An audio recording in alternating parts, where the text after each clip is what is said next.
Session में आप सबका स्वागत है।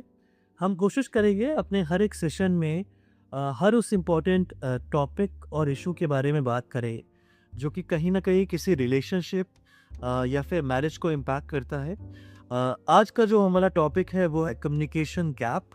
आपने कई बार 2 पार्टनर्स को या फिर वन ऑफ द पार्टनर को या फिर हस्बैंड वाइफ को ऐसा बोलते हुए सुना होगा कि उनके बीच में कम्युनिकेशन गैप आ गया है। सो यहाँ पे 2 सवाल उठते हैं। पहला ये कि ये कम्युनिकेशन गैप क्या होता है?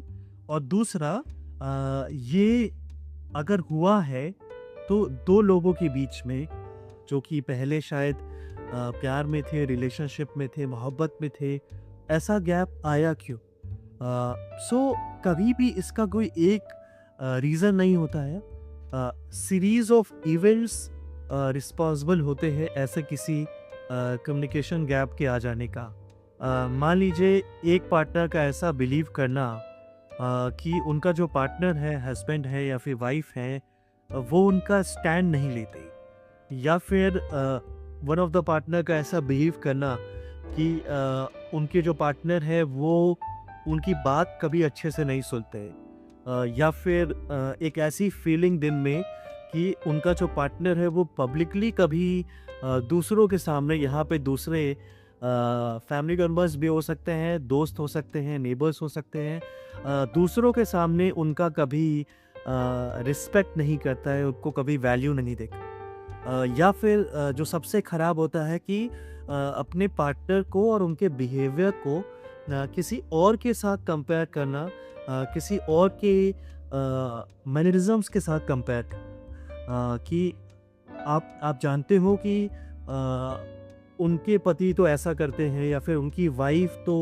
ऐसा बिहेव करती है। तो ये सारे रीज़न्स होते हैं कहीं न कहीं जो कि एक अच्छे खूबसूरत रिश्ते में कहीं न कहीं वो कम्युनिकेशन गैप को ले आते हैं।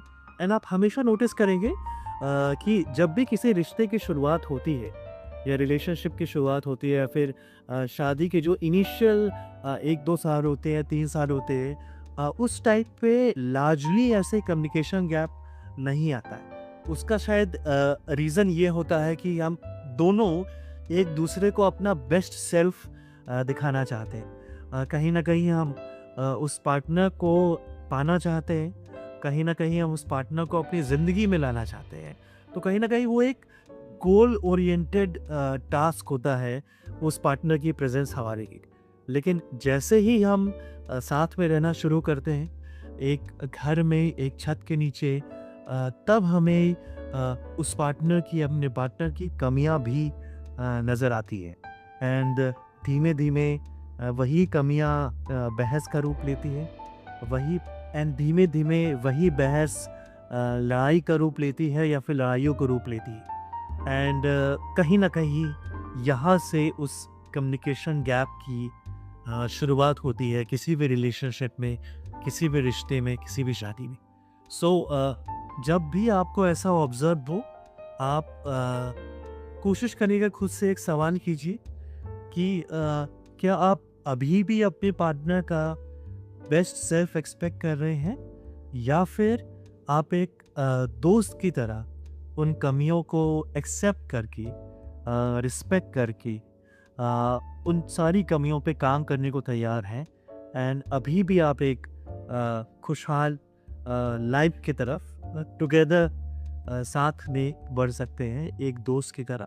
शायद वो इंटायरली वो फेज़ वापस ना आए जो कि रिलेशनशिप के शुरुआत में था या फिर शादी के शुरुआत में था, लेकिन शायद उस आपसी समझ से, उस रिस्पेक्ट से, उस स्पेस से हम डेफ़िनेटली एक नए रिश्ते को, एक नई दोस्ती को आपस में पा पाए।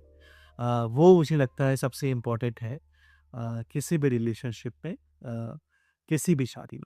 अपने कमेंट्स में मुझे ज़रूर बताइएगा कि आपको क्या लगता है।